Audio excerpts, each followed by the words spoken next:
Well, this month is all about men's health, but did you know, according to the CDC, men are less likely to visit doctors? Dr. David Rzutko with Priority Health is here to talk about the benefits of regular checkups, healthy lifestyle habits, and how to encourage men to take charge of their health. Dr. Rzutko, thank you for joining us. Thank you for having me. I want to start with this national survey by Cleveland Clinic. It said 72% of men said they would rather do household chores than go to the doctor. And another one real quickly, 65% said they avoid seeking medical care as long as they can. Why is that, Dr. Rzutko? Yeah, I think, men, we try to avoid overgeneralization, but men tend to minimize their health-related conditions and try to seek care only when absolutely necessary and tend to minimize some of those potential health considerations. Again, not to avoid overgeneralizing, but what I hear most is men might not want to go to the doctor because they don't want to be told what to do, or sometimes we don't want to hear things like lose weight or exercise more or do things like that, as well as maybe fear of having a bad diagnosis upcoming and then having to deal with that down the road. Dr. Rzutko, I'm sharing some more numbers here with our younger men, okay?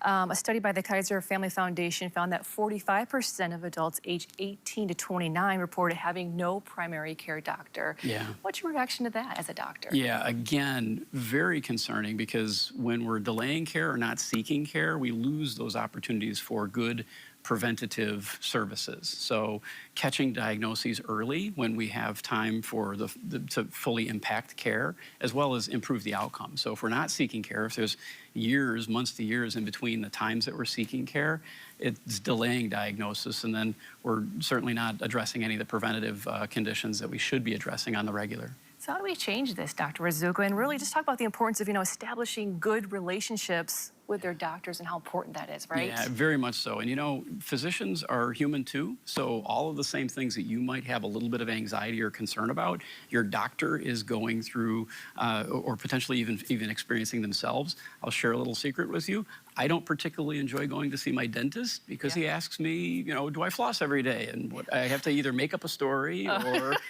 right? So really recognizing those opportunities for good preventative care, establishing that good rapport and that relationship makes all the difference if you can do that when you're healthy.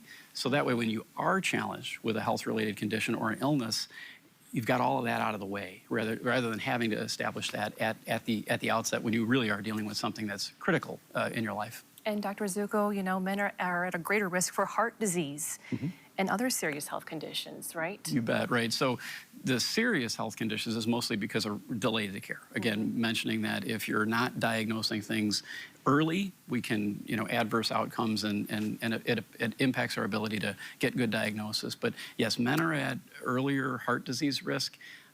There's some physiologic changes. The heart muscle, the myocardium is larger, the blood vessels are larger, so the shear forces on those structures are a little bit more damaging. And then there's a pretty significant hormonal variation that drives things like blood pressure and anxiety. That changes or minimizes when we get into the advanced decades, 6th and 7th decade of life, then men and women, cardiovascular risk about levels out.